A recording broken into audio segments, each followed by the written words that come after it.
te disons merci, Père, pour la grâce que tu nous accordes encore de parler de ta part.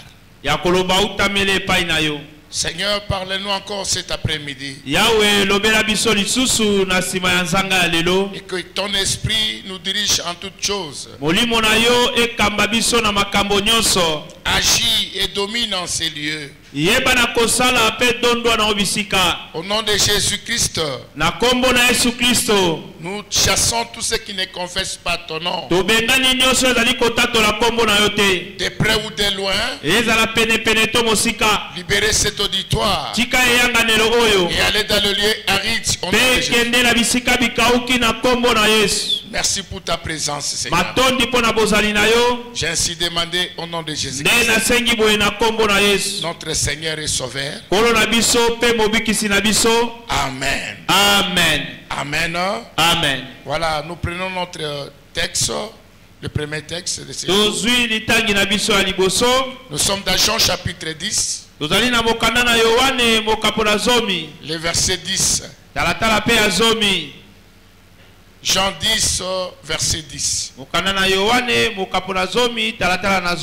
Je lis au nom de Jésus. Les voleurs ne vient que pour dérober,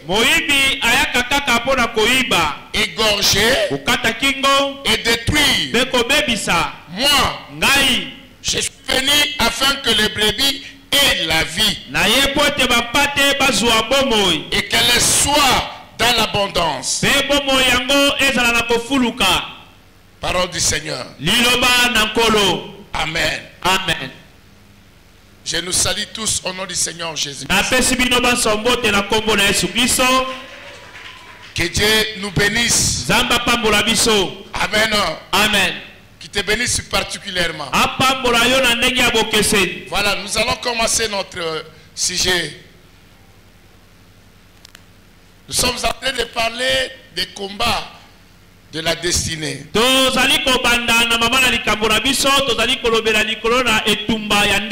Mais aujourd'hui, nous allons voir les moyens utilisés par le diable pour détruire notre destinée, pour combattre notre destinée.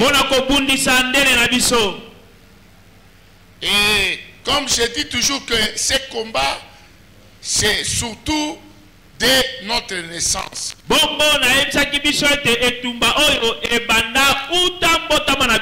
C'est surtout lors de la naissance qu'il y a les combats.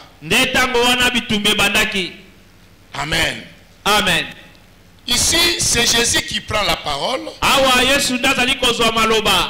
Dieu lui-même prend la décision de parler à son peuple. Il dit, sache-le que le voleur ne vient que pour dérober, égorger et détruire. C'est ça la mission qu'il a. Il n'a pas d'autre mission. Son travail, c'est détruire la destinée, c'est détruire des vies.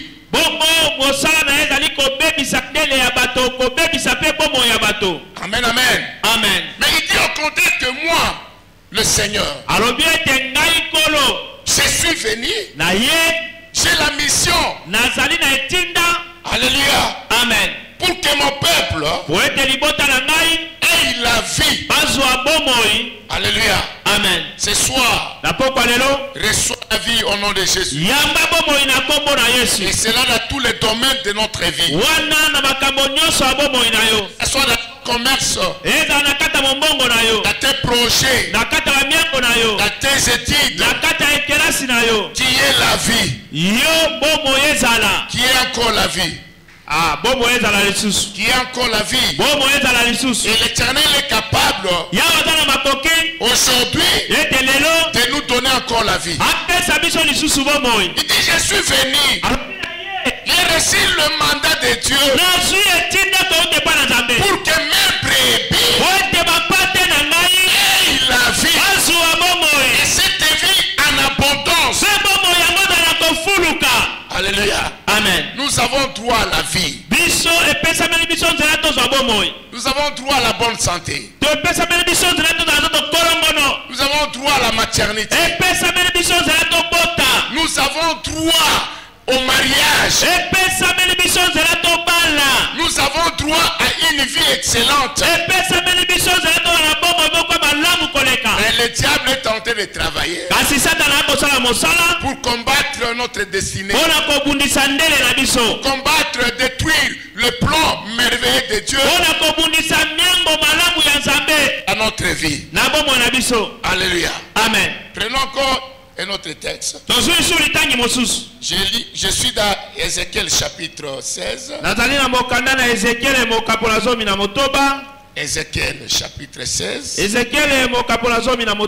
C'est très important. À partir du verset 5. Ézéchiel chapitre 16. Le verset 4. Il dit, à ta naissance, au jour où tu naquis, ton nombril n'a pas été coupé.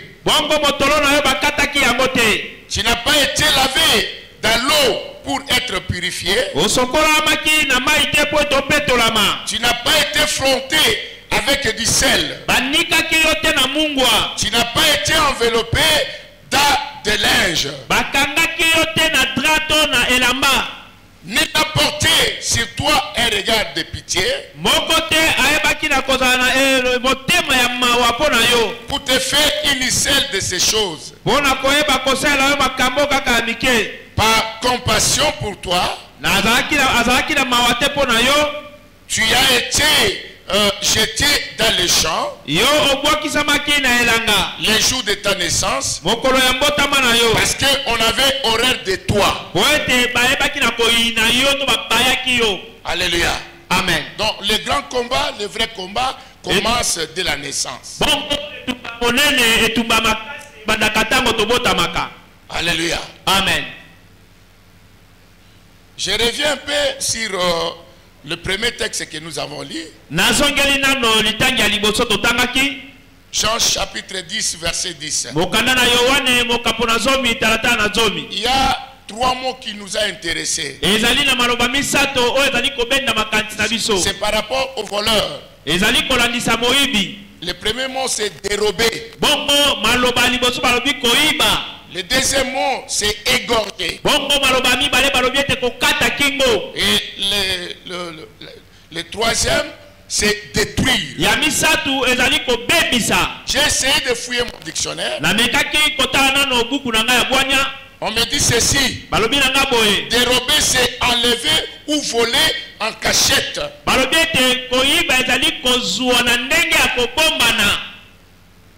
C'est cacher ou empêcher. On cache ou empêcher. Voilà. Alléluia. Amen. C'est ça le travail du diable. Il est en train de nous voler en silence. Je l'ai toujours dit, je dis que je me plains de ceux qui vont. Oh non, voilà, c'est elle qui est à la base de ta souffrance. Il faut aller négocier avec la personne.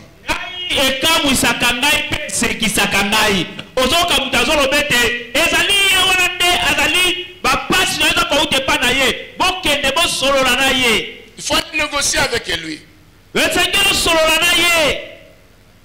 Tu peux donner même le présent. Non, non. Sache-le que le diable, il a reçu mandat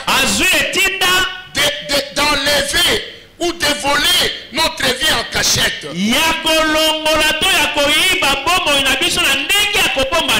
C'est ce qu'il est en train de faire. Amen. Amen. Égorger, c'est tuer en coupant la gorge.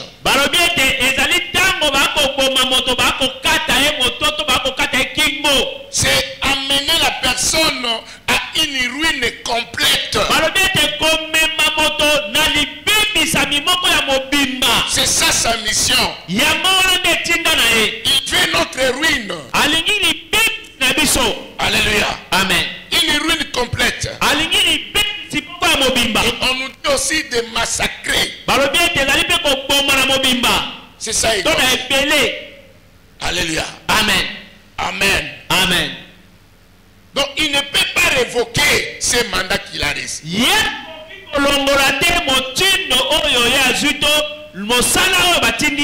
C'est ça le travail qu'il a reçu.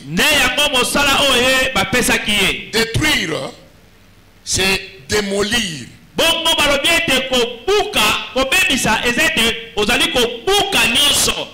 Sokotali baobaso magandaku azolinga que a changé.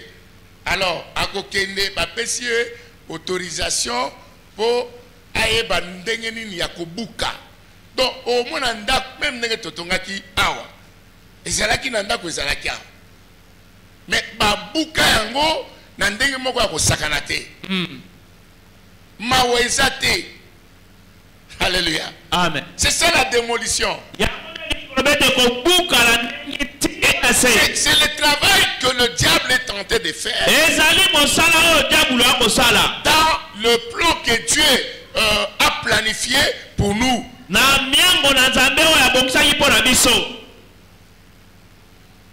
Détruire, c'est faire disparaître en brisant.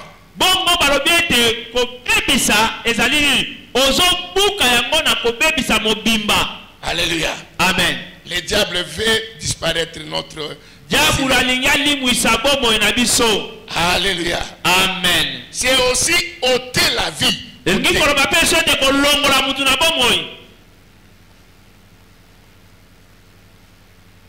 C'est ça le travail du diable. Il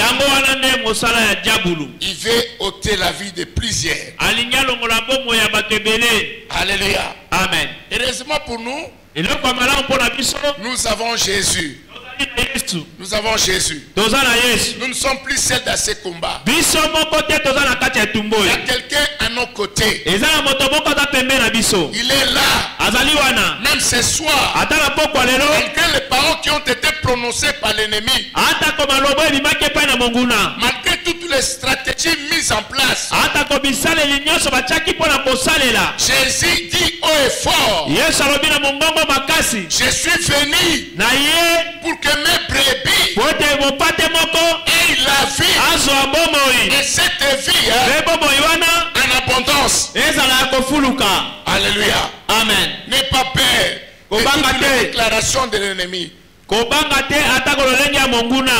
Alléluia. Amen. Laissez-lui faire des déclarations. Mais ce qui est important, c'est de s'attacher à Jésus. Alléluia. Amen. Amen. Amen. Voilà. Détruire. C'est aussi de faire complètement ce qui a été élaboré ou planifié.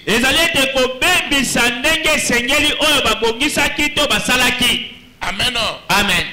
C'est détruire. De faire complètement ce qui a été élaboré, ce qui a été planifié. Jérémie 29:11 dit que l'Éternel a de bons projets pour nous.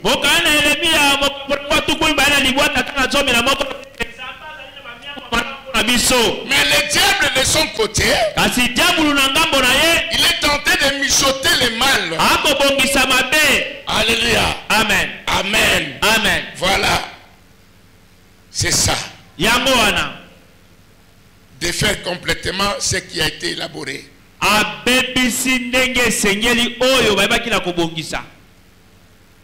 Détruire, c'est aussi c'est donner la mort.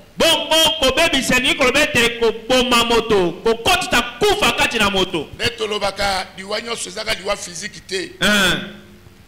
Bakoki kobomelao maele ya bana. Bakoki kobomelao santé. Bakoki kobomelao mombongo. Babomeli yo libala. Eza sorte ya liwa. Ne posa na yango wana. sango na yo ezala te, kombo na yo elimwa, lokumu oyo Nzambe apesa yo balongola yango. Amen. Amen. Alléluia. Amen. Voilà. Les passages d'Ézéchiel chapitre 16. Ce passage est tenté d'expliquer le triste état dans lequel l'enfant a été retrouvé à sa naissance.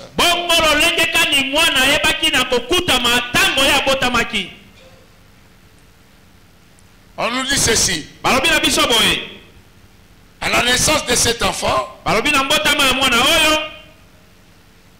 a trouvé que son nombril n'a pas été coupé.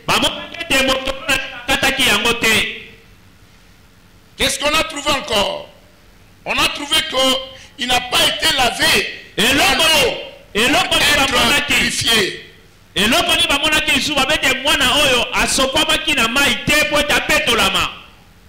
Troisième chose, l'enfant n'a pas été fronté avec le sel.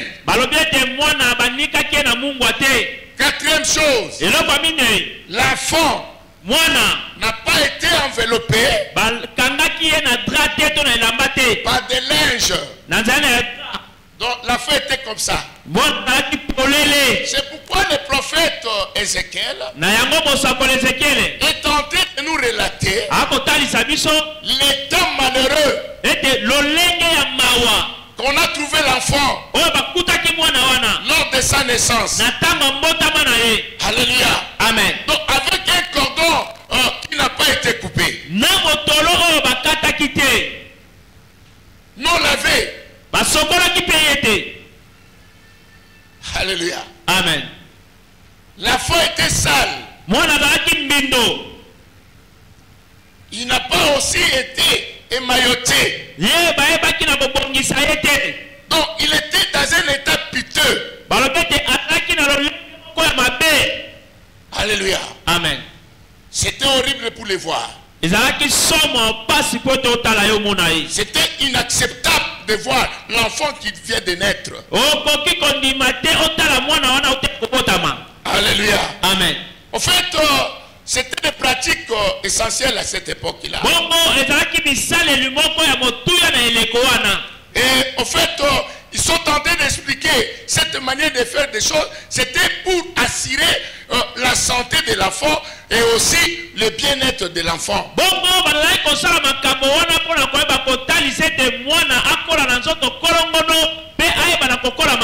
C'était un peu des rituels à cette époque.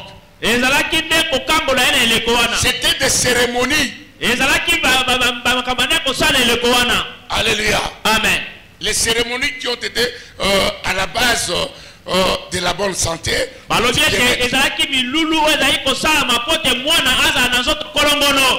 chaque enfant, un nouveau-né, devait rester dans ces conditions.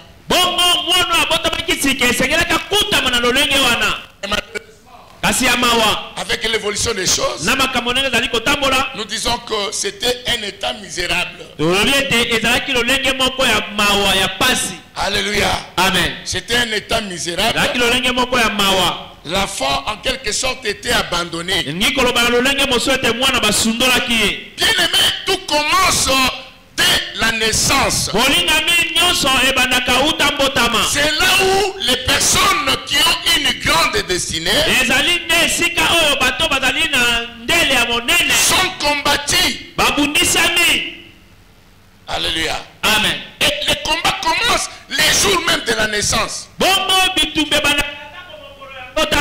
Alléluia. Amen. Amen, amen. Amen. Amen, amen. Amen.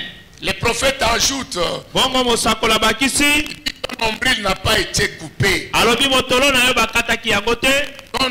Ton cordon ombilical n'a pas été coupé. Alléluia. Amen. Donc, ça symbolise qu'il y avait certaines choses qui étaient attachées par rapport à sa famille. Il était encore lié.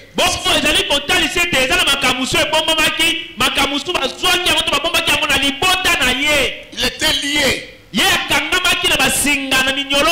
était encore attaché aux traditions, aux coutumes.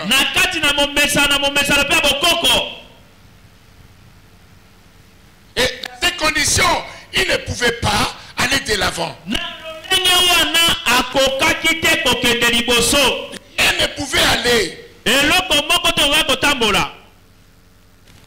Amen. Amen. Tu n'as pas été lavé dans l'eau pour être purifié. Nous connaissons tous l'importance de l'eau. L'eau adoucit la peau. L'eau embellit la peau.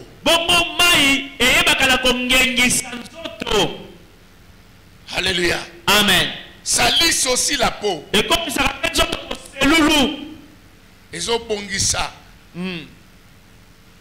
Mutumususu omonaye zote komi sembe ezalika pona mai.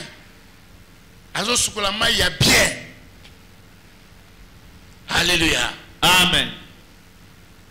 Amen. Amen. Mais ce n'était pas le cas avec cet enfant ici. Il n'a pas été lavé pour être purifié. L'eau fait briller la peau. Alléluia. Amen. Amen, amen. Amen. Nous sommes témoins, nous sommes conscients que l'eau a une grande importance. On nous dit même que l'eau c'est la vie. Amen. Cet enfant n'a pas été frotté avec du sel.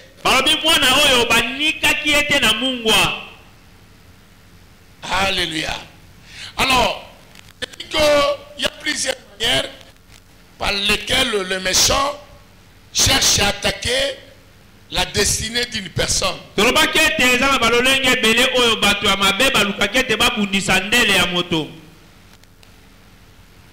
Et ils sont là en train de mettre tout en musique pour chercher à détruire, à attaquer notre destinée.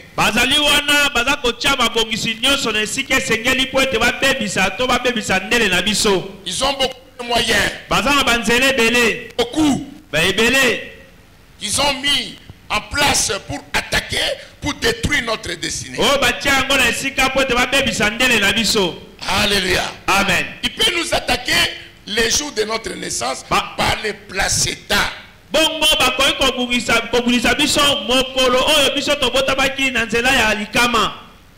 Non, non. Sida. Placenta.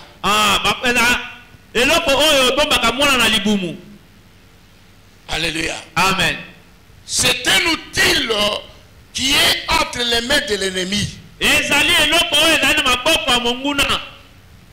Baso babotaka, ba ebite, ba femme sage, ba sale la kango nini. Ndenge babwaka kango ba ebite. Mais na ko ebisa biso ke lelo ezala batu oyo ba kendeke koluka yango. Ba ke koluka yango.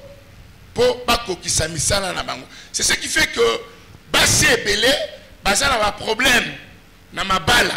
Puisque Esika, Abotaka Liboso, Placeta Esika et Kenda a évité. Alléluia. Amen.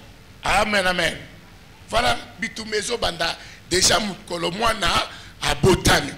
Alors, Nayoki témoignage, Moko, Yabandoki. Balobi boye.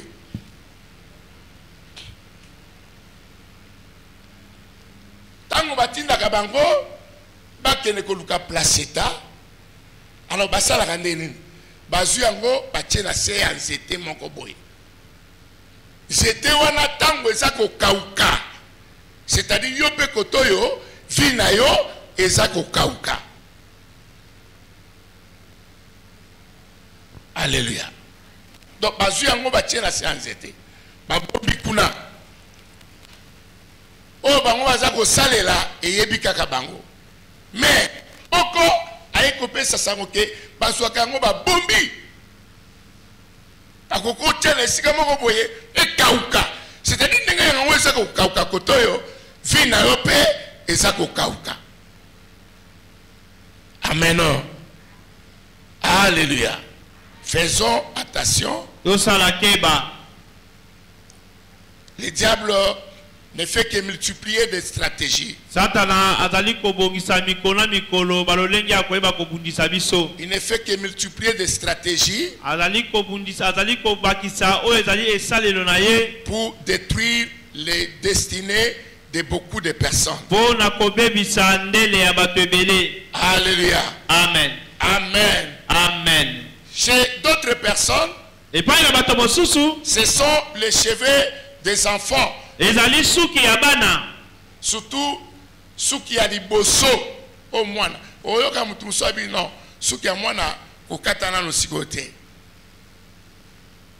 To selana no akokisa inane de tokokata yango. Bona ibite ezaka pona nini? To mutu ya mwana ezaka nanu pete yango bazoboya bakata yango. Mais batu ya molili ba utilisaka yango suki oya mwana botami suki na ye ya liboso ezaka suki te asalelaka biloko ebele. Alors soki ekwei na maboko ya batu mabe donc ezali instrument na maboko na ye akoki kosala oye alingi. Alléluia. Amen. Et vous allez remarquer que ces bébés seront manipulés. Puisque les cheveux représentent la destinée de cet enfant.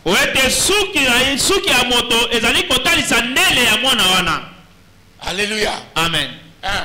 Et teni moko na moko yanzoto na biso eza vie ya mutu. Bakoki kozwa mutu à partir ya eloko moko ya nzoto ezala manzaka ezala suki. Alléluia. Voilà. Il y a les cordons ombilicaux. Ezali na motolo o mwana kangamaka nango na mama na mwana. Motolo wana eza ko jouer des rôles. Ezala na des rôles. Rôle ya liboso ezali ko permettre mwana aeba na kolia ndenge motolo ekangami na mwana na mama plutôt. Ezo permettre que mwana ndenge azokola na libumu ya mama à partir ya cordon wana. Alors deuxième rôle ezali que et permettre na ko évacuer ba déchets o ezako kene ko sila na zoto ya mama. Sikoyo tango mwana azobotama batu ya molili ningi baza ko utiliser ba sage femme nazali ko accuser bango ache isape bango nyoso te. Alléluia. Et baza ko lukelo ko wana po ezali vi mombimba ya mutu vi na biso ekoki kozala na kati ya cordon wana mutolu.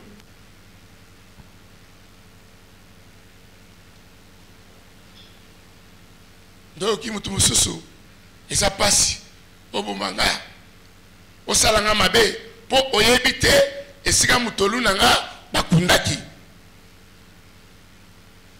Alléluia. Et le diable se sert de ces choses-là pour détruire à notre vie. Et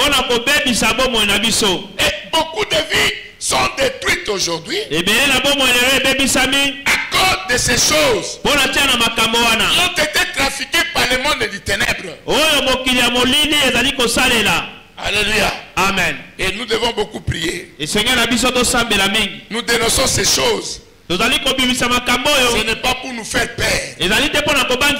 C'est pour avoir des informations suffisantes afin de combattre notre ennemi. Nous sommes un peuple victorieux. Alléluia. Amen. Marchons dans la victoire. Nous sommes un peuple victorieux. Nous marchons toujours dans la victoire. Et notre victoire est certaine. Une autre chose, c'est le combat des premiers-nés. Voilà. Je vais expliciter les premiers-nés. Souvent, les premiers-nés ont des combats terribles. Ils sont tellement combattus puisqu'ils ont une grande destinée.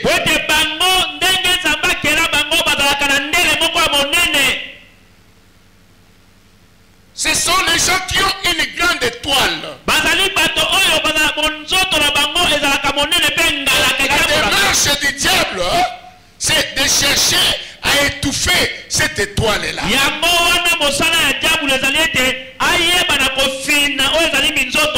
C'est ça le combat. On ne veut pas que l'étoile brille. Mais au contraire, le diable cherche à étouffer cette étoile. Nous avons plusieurs sortes de premiers-nés. La première catégorie, c'est les premiers-nés biologiques.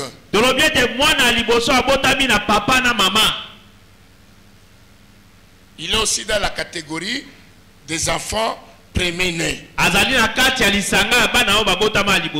Il y a les premiers-nés par ordre de conversion dans une famille.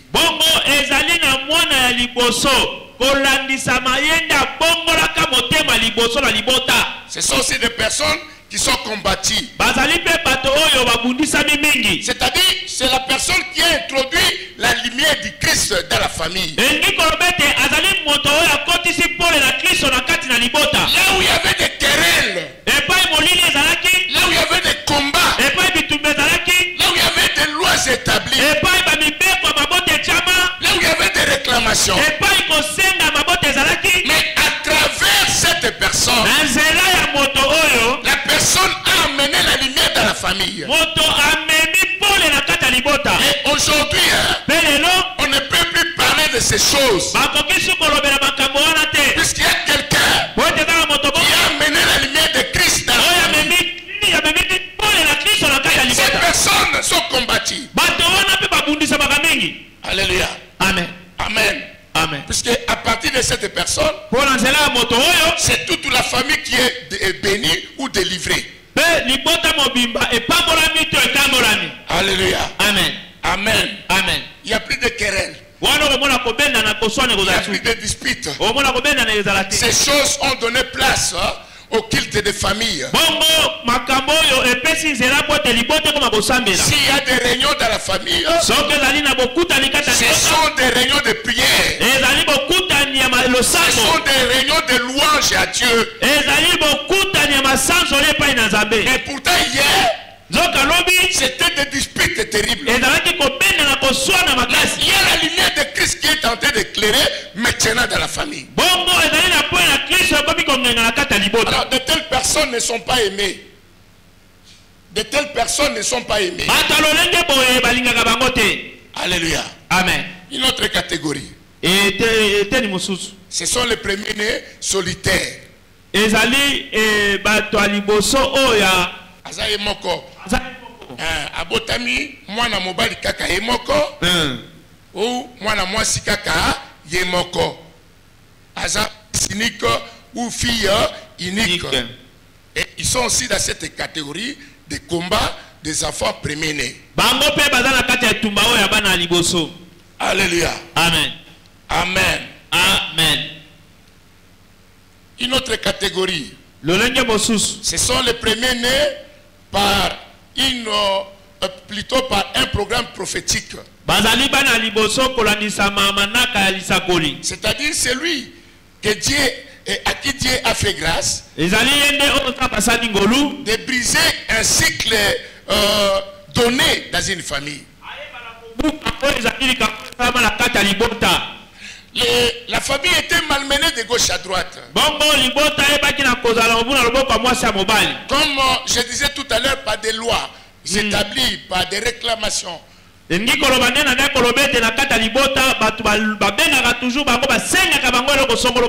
Alléluia. Amen. La famille était condamnée dans ces choses-là. Il y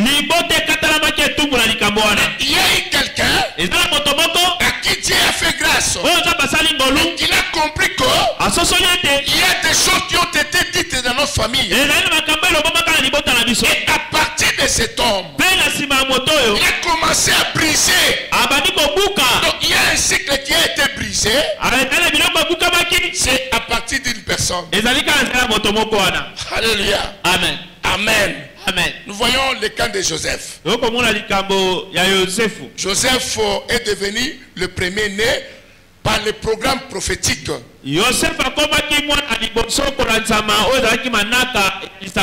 Alléluia. Amen. C'est prophétiquement qu'il a été le premier-né. Il a brisé quelque chose dans leur famille.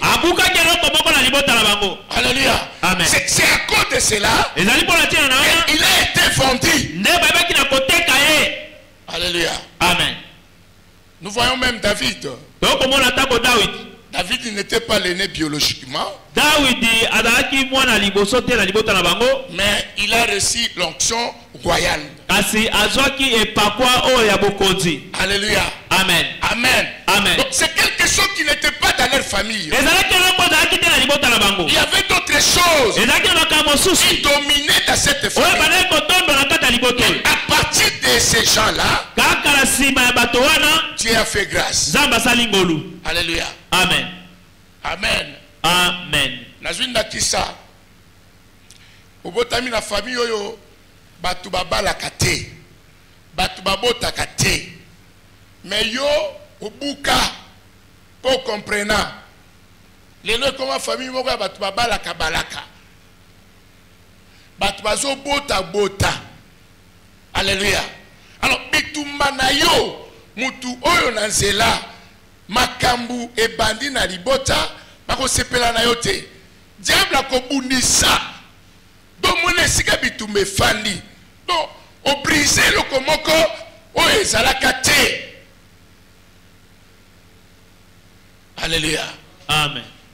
Amen, amen. De bitumba so fanda place wana. Et batu ya modilo wana diable ayebaka po soki mutu wana par exemple abongi ye abongi et musululu ya batu baza sima na ye babongi nde omona lelo il faut abundisa. Amen. Amen. Alléluia. Amen. Il y a aussi le premier-né générationnel. Bongo ezape mwana liboso de kekenaye. Par le simple fait d'être percusseur dans un domaine donné. La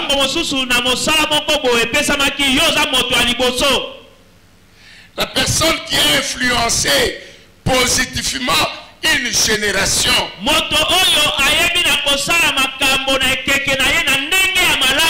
Alléluia. Amen. En commençant par quelque chose de nouveau, que ce soit dans la famille, que ce soit dans une organisation. Il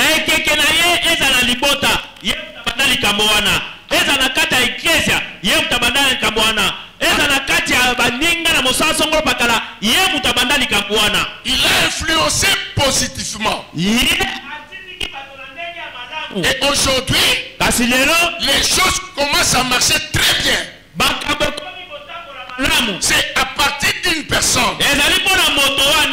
Alléluia. Amen. À partir d'une seule personne. Et toute une génération est sauvée. Alléluia. Amen. Et ce sont des hommes et des femmes qui sont combattus. C'est-à-dire, à partir de cette personne, il a bouleversé un ordre qui était quelque part dans cette génération.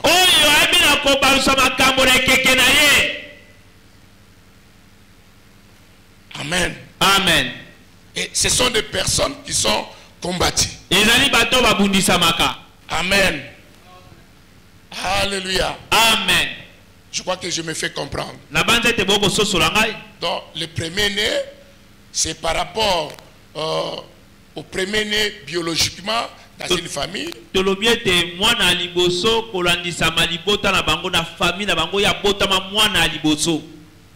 Que moi j'appelle que ce sont des personnes étoiles. Qui ont une grande destinée. Et le diable travaille pour combattre de telles personnes. Et vous allez voir une succession de combats.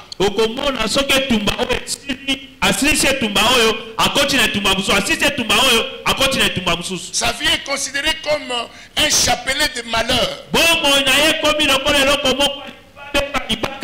C'est des combats. Alléluia. Amen. Amen. Amen. Oui, ce sont des personnes qui ont une grande étoile. Alors, à quoi consiste le combat de ces personnes? Des premiers-nés. Nous lisons Genèse chapitre 49.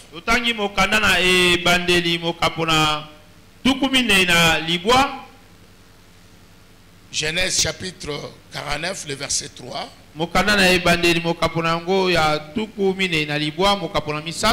La Bible dit, Ruben, toi, mon premier-né, ma force est le prémisse de ma vigueur. Supérieur en dignité, supérieur en puissance. Voilà, ici c'est son père Jacob qui est en train de dire à son enfant. Puisqu'il a vu la destinée de son enfant. Et il a compris cela. Il dit, toi, mon premier-né, tu es ma force. Tu es les prémices de ma vigueur. Tu es supérieur en dignité et aussi en puissance. De telles personnes ont tendance à aller de très loin. Alléluia. Amen. Amen, amen. Amen. C'est ça les combats. Les combats de la destinée. Amen, amen. Les premiers-nés sont des forces. Alléluia. Amen. Ce sont des forces. Ce sont des icônes. Ce sont des colonnes. Dans une famille, ce sont des colonnes. Alléluia. Amen. Ils ont la destinée à être supérieurs dans tout et pour tout.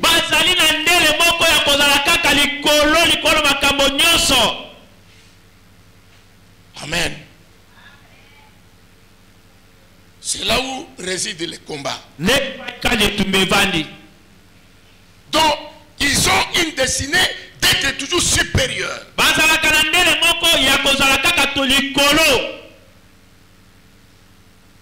Puisque généralement les parents mettent tous les moyens possibles pour la réussite de ces premiers-nés.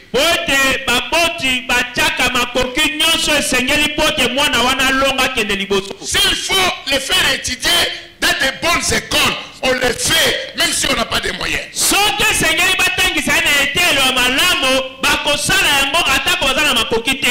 La démarche finale, c'est la destinée de cet enfant. Et ici, Jacob a remarqué à Ruben que c'était réellement une force. Jacob. Il a remarqué sur son fils. Dis, toi Ruben, tu es mon fils, mais tu es ma force. Je compte beaucoup sur toi. Et tu es aussi les prémices de ma vigueur. Alléluia. Amen. Amen. Amen. Tu es supérieur en dignité et aussi en puissance.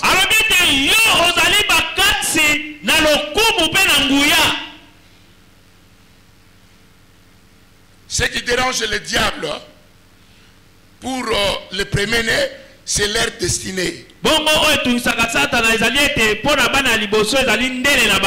Alléluia. Amen. C'est pourquoi ils ont des combats dans leur vie. Ils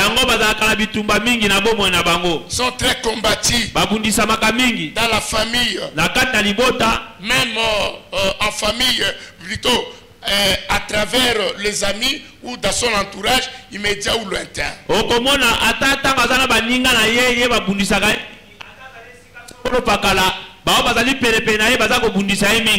Alléluia. Amen. Et de telles personnes, le diable est prêt à vendre leur destinée. Il est prêt. Et c'est ce qu'il est en train de faire. Il travaille de telle sorte que qu'il soit vendu. Alléluia. Amen. Amen. Et c'est ce qu'ils ont fait avec Joseph. Alléluia. Amen. Amen. Amen. Amen. Basalignon so pour Joseph, abiso itotiki eboye. Oyo. Netozo monaye. En tout cas, et aussi mbate. Tout est caillé. Et le diable est passé par ses frères.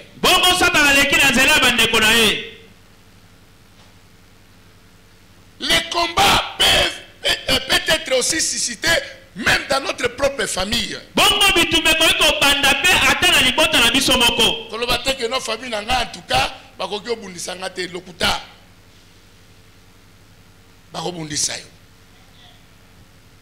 amen. Baninga bakobundisa yo. Kasi lobi tokomona bilembo puisque na lakaki lelo tokosambela. Alléluia. Tokomona bilembo ya bato oyo bazaka na destiné moko ya munene. Alléluia. Et ces gens de personnes sont victimes de l'expérience qu'ils ont, de la grande destinée qu'ils ont.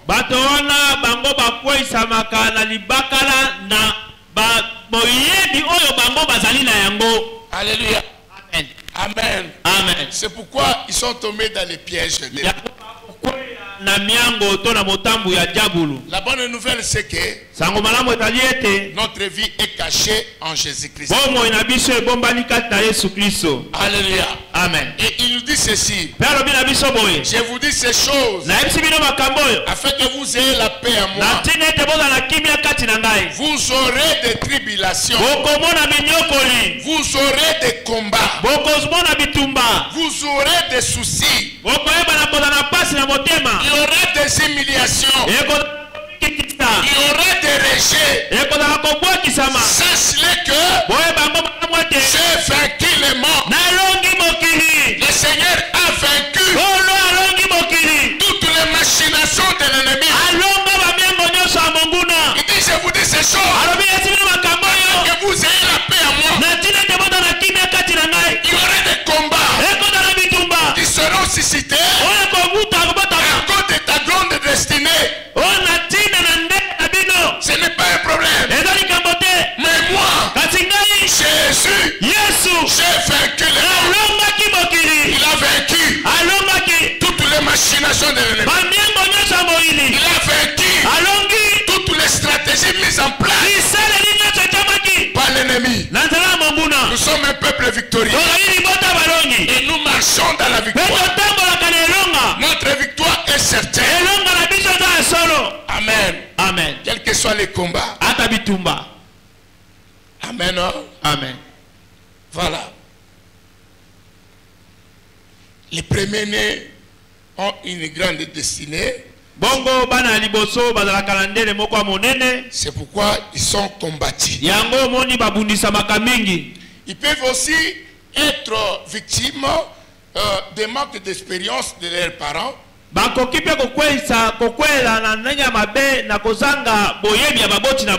Oui, puisqu'il y en a qui n'ont pas eu l'occasion de connaître le Seigneur. Et ils n'ont pas décelé les stratégies mises en place par les mondes des ténèbres.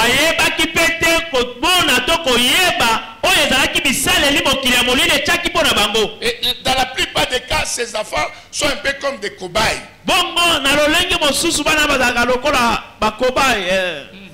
Bateau, bazo meka meka.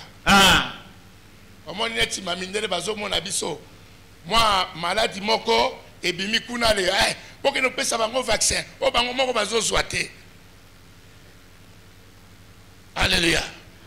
Voilà. Donc au moins tout moi bitumba moko e bandi boye et ozoka moi que moi na suis yango. Alléluia. Amen. Donc pour baboti ba yeba ki penza nzambe te. Donc au moins na ngota on tolobela na naissance ya ba mapasi. Donc so mona ba tata bandima ba riti moko boye bandima ba cérémonie moko boye et ça les makanafi na bango. Mais so kande kondima wana ezana makama minene dikolo ya bana. Amen. Amen. Alléluia. Le bana mutoza pembe na yo nazako baite. Nazako baite. Alléluia. Amen. Nazako baye ya motote. Nazako baya moto. Na koleke sika motote. Nazo comprendre yote. Le ba bien. Nazambe kaya motote. Nazambe kaya motote. Alléluia. Amen. Bana nanga pe bazambe kaya motote. Amen. Alléluia. Voilà. Une autre chose. Ce sont les enfants jumeaux.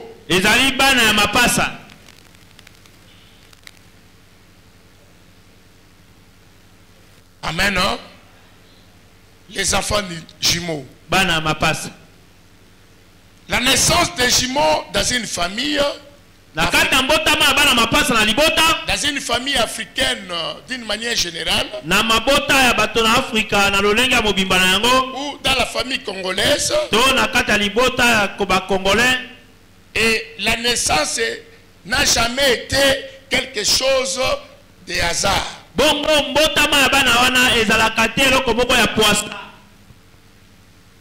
Puisque dans la configuration sociologique africaine,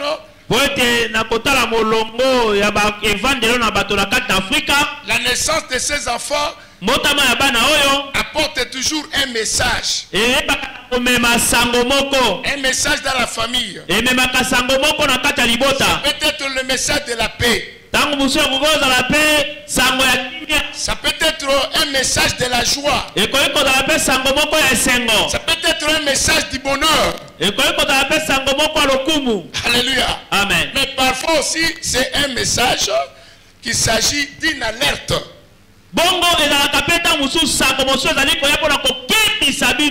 Alléluia. Amen. Ou un message de tristesse. De tristesse. De malheur qui va s'abattre sur la famille. C'est ça la considération sociologique africaine. Alléluia. Amen. Amen. Amen. Alors prenons les choses de cette manière de voir. Alors, s'il y a la naissance de tels enfants dans la famille, qu'est-ce qui se passe? C'est l'occasion maintenant où les chefs de famille ou les chefs coutumiers d'interpeller les parents. Alléluia. Amen. Puisque quelque part, dans la famille ou dans la coutume, il y a un fétiche qu'on appelle l'esprit des jumeaux.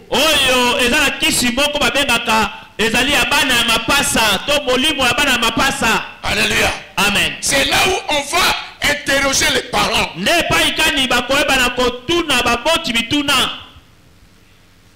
Abi bano bayaka pambate. Ne baboti bako inviter bango Baki n'est pas ya mokonzi ya famille. Et pas un fumu. Et esprit wana et bandi ko tuna. Maintenant milimu ya bana wana. Alléluia. Bandi ko tuna. De tuna. Abi oh banoyo bayendenge nini? Banoyo babotami ndenge nini? Banoyo message nini oyo bamemeli biso bino baboti. C'est la coutume qui agit. Alléluia. Amen. Amen. Amen. Et c'est l'occasion de discuter avec les parents pour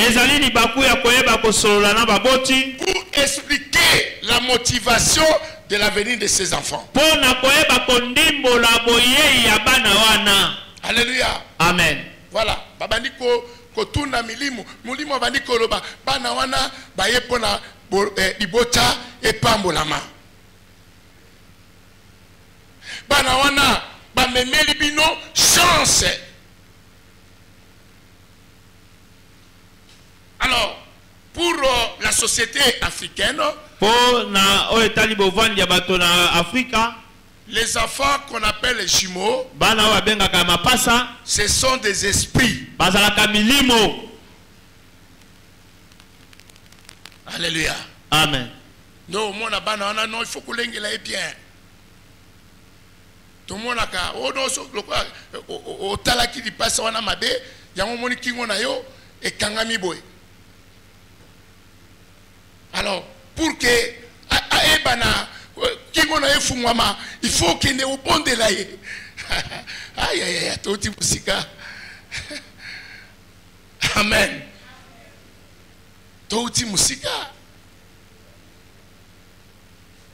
Et ces enfants sont considérés dans la société africaine ou congolaise comme des êtres provenant du monde des esprits.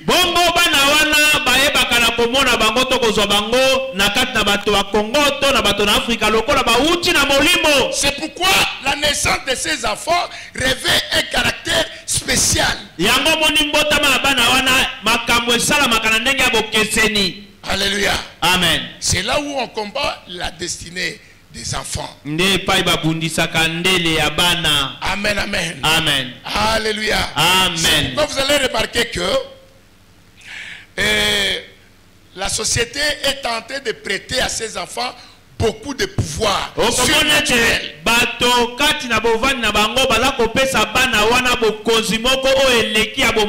Ils ont un pouvoir surnaturel. Alléluia. Amen. Et ce pouvoir qu'on les a donnés d'une manière surnaturelle avec capacité de susciter le bonheur dans la famille.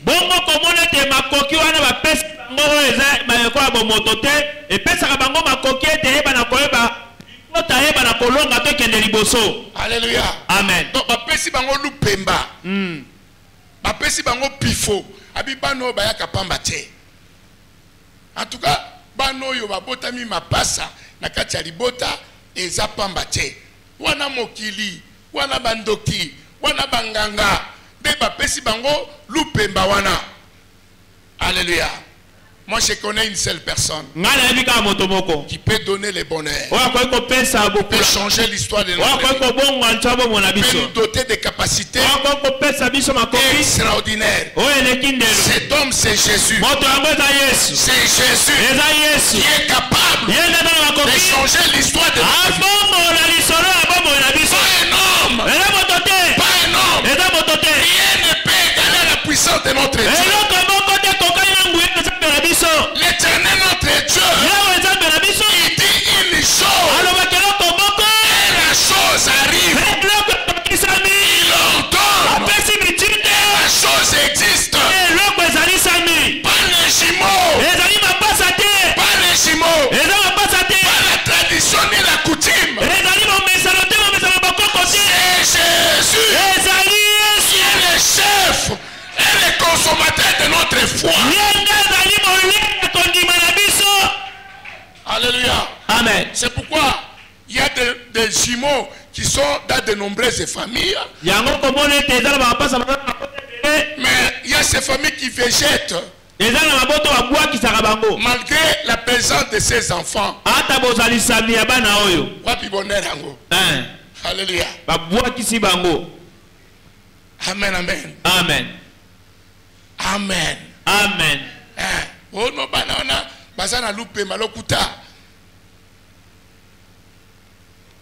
C'est une bénédiction qui est éphémère ou une puissance qui est éphémère. Alléluia. Amen. Nous avons un Dieu grand, un Dieu redoutable, qui est au-dessus de toute puissance. Faisons confiance à ce Dieu-là. Faisons confiance à ce Dieu. Alléluia. Amen. Amen. Amen. La Bible dit, mets à lui ta confiance. Mets à lui toute ta confiance. Et il agira. Il agira. Il agira. Si pas aujourd'hui, demain, c'est possible. Avec Jésus, nous ferons des exploits. Avec Jésus, nous briserons les barrières. Avec Jésus, nous sommes condamnés à réussir. Avec Jésus, nous irons de l'avant. Malgré la loi, j'entrerai. J'y entrerai. Malgré les décisions prises par le monde du ténèbre, ce qui est vrai, je vais voir la gloire de Dieu. Je verrai la gloire de Dieu. C'est lui qui nous a appelés. Il nous a fait des promesses. Alléluia. Amen. C'est lui qui nous a appelés. Il nous a fait des promesses. Alléluia. Amen. Amen. Amen. Il dit ceci. Je ne t'abandonnerai pas. Je ne te délaisserai pas. Amen. Amen. Amen. Laissez les gens te délaisser. Laissez les gens t'abandonner. Il y a quelqu'un ce soir qui n'abandonne pas, qui ne délaisse pas. Cet homme, c'est Emmanuel. Tu es parmi son peuple. Alléluia. Amen. Notre Dieu a un nom. Notre Dieu. Et dès que nous sommes venus chercher Lidja 14, il a un Dieu.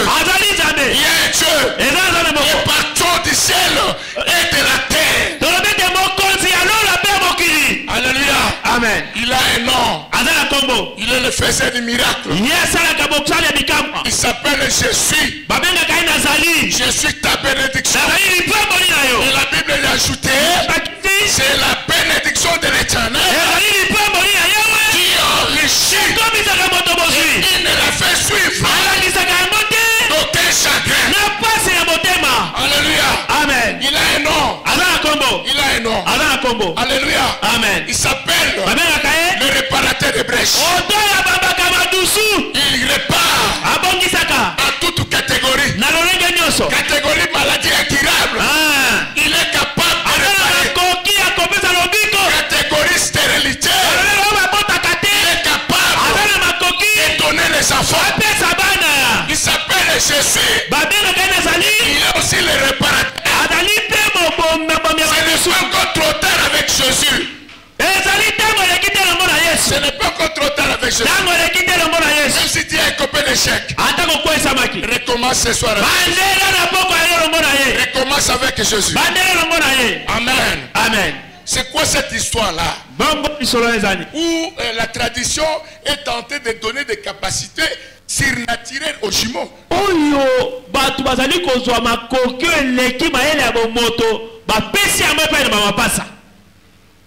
Oh, ce sont les enfants bonheur.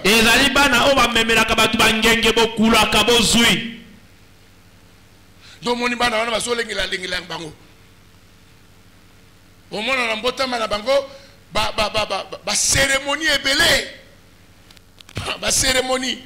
Milulu ya ndenge na ndenge. Kutozomona ke eza na nzungu moko spécial. O bakolambela bango biloko mukolona bakobima. bato bazoya wana oyebi mitema te ndenge toloba toyebani bakombo toyebani bilongi toyebani mitema te do moni ba papa tona mama mukolo wana eza feti munene batie bango ba pembe et ba danse même obscène ekobima mukolo wana abia wana ezali kaka pona circonstance oyo wana eza ba mapasa bano ifo kaka boye faut to sala bango kaka boye haleluya feti munene wana batu baza ko lakisa ba danse moko obscène même na ville esika batu eza censé bazo comprendre makambo muke batu bakotaki na makambo oyo haleluya amen amen okomona ba mususu bakotia plateau moko approprié balobi il faut batu bakende kotika ba cadeau kuna batu pe bazoya azobina oyoki ya bwaka lokolo we na mboka soko moni batu bazobina boye yo pe bina soko kanisi kenzembo wana bayemba kango na église soki bayemba kango na église mais na ligne 14 te alléluia amen voilà et ça va pratique oyo batu baza ko kino lelo oyo neti ndakisa bana wana ya mapasa balatisaka bango bilamba ndenge moko lelo oyo soko vérifier bien na ba famille na ba église au mona ke bana mapasa balatisaka bango bilamba ndenge moko siko tunanga eza pona nini balobi ke bana wana il faut balata ndenge moko puisque bazala kaka ini lokuta wana eza ko défier nzambe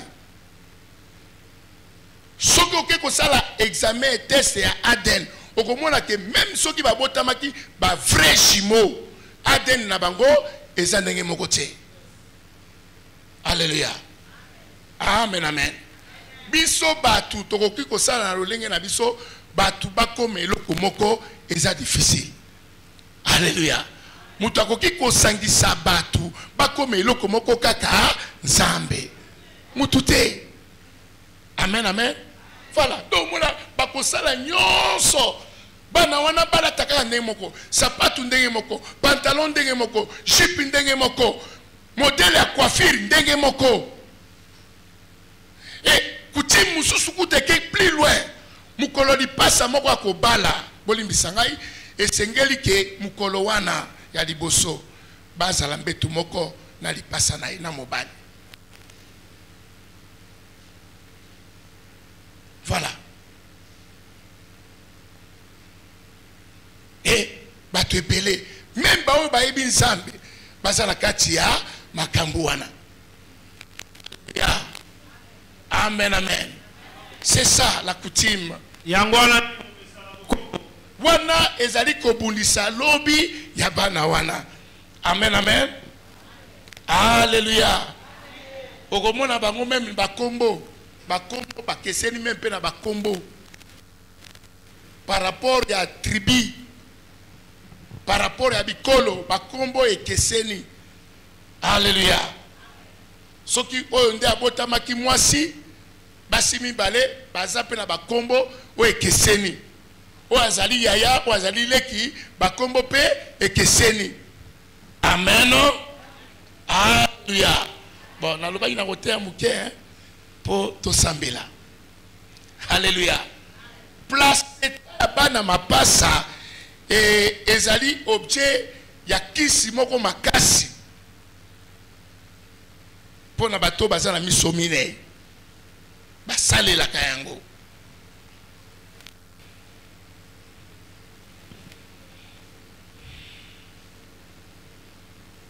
amen amen Amen.